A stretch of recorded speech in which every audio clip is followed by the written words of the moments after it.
If you're anything like me, when a new game releases, you love finding secrets, exploring every nook and cranny for collectibles, and getting to experience a new world for the first time. I like the challenge of seeing how many things I can find and how many achievements and trophies I can unlock before they are either too difficult or just too plentiful to care about. Collectibles can enhance a player's experience and add longevity to a playthrough. That one could have been solved by a monkey, but good job nevertheless. But I also think they can just as quickly diminish someone's enjoyment of a game. For clarity, and for the purposes of this video, we're going to assume a collectible is an object or item found in a game's world that is not necessary for main story progression.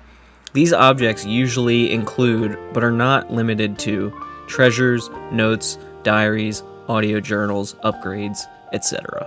A large majority of games have some form of collectible in this day and age. It is addictive to check off every location on a map or get the coveted platinum or 1,000 gamer score. What better way is there to have more playtime, additional achievements and trophies, and hook the player with a slap of dopamine than collectibles? The simple answer? Better collectibles. Because no one remembers a single Uncharted treasure or truly loved collecting 900 Korok seeds. We've all fast-traveled to 20 different locations or different chapters in a game, scouring a location, unable to glimpse that one last treasure, stopping what you're doing and bringing the pacing to a halt for a collectible you just can't find. And we've all said, where is this dumb piece of shit? What the f? The biggest problem with these collectibles is that they do nothing interesting. They aren't fun to find and are completely unmemorable. Often searching out these objects ends up frustrating and ruins a game that was previously enjoyable because it becomes such a grind. So what can be done to make collectibles less frustrating and more meaningful to players? As an example, From Software like to show items very clearly to the player. A glowing white light shining and always visible even from a distance, with the trick being, how do I get to that item? Using a puzzle or traversal challenge by using existing mechanics the player already knows. They must overcome an obstacle to obtain an item they already know is there.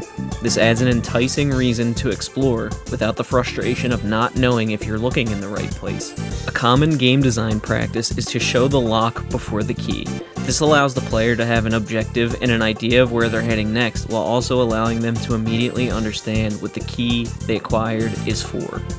For collectibles, by teasing the player with a reward, the lock in this scenario, and the key is then their choice. Do I spend the time to collect this item or do I move on? If you hide collectibles amongst trash and rubble, stacked with other books or papers, or it's an object so tiny it's hard to see, not only does it pull the player out of the core gameplay, but it takes far too long to find. Now the player feels these items are a waste of time or are too much of a headache to continue to collect. So what about the collectibles themselves? Many games like to make notes or audio diaries giving backstory, and typically contain information about something that is non-relevant to the main plot.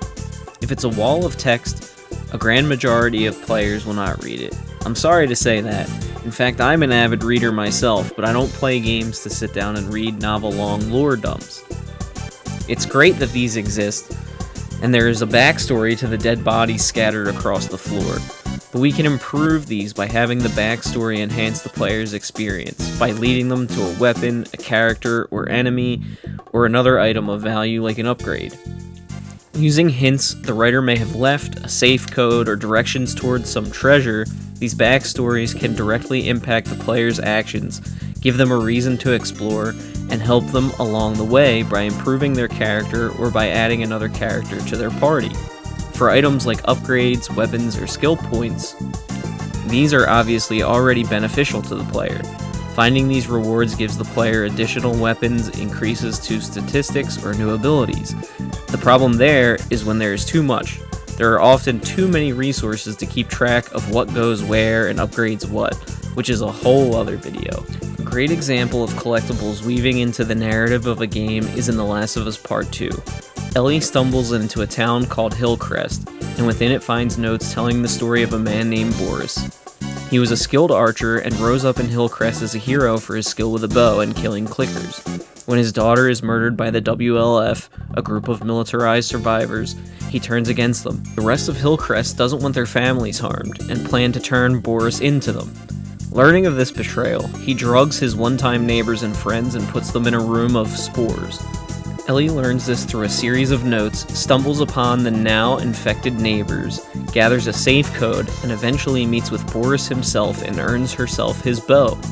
By weaving current events with past events in this way, the player is not only heavily rewarded, but are also forced to face the consequences of Boris's actions in the past, and because of its location, the player is likely to find the room with the infected and the safe before finding Boris, giving them the lock before the key.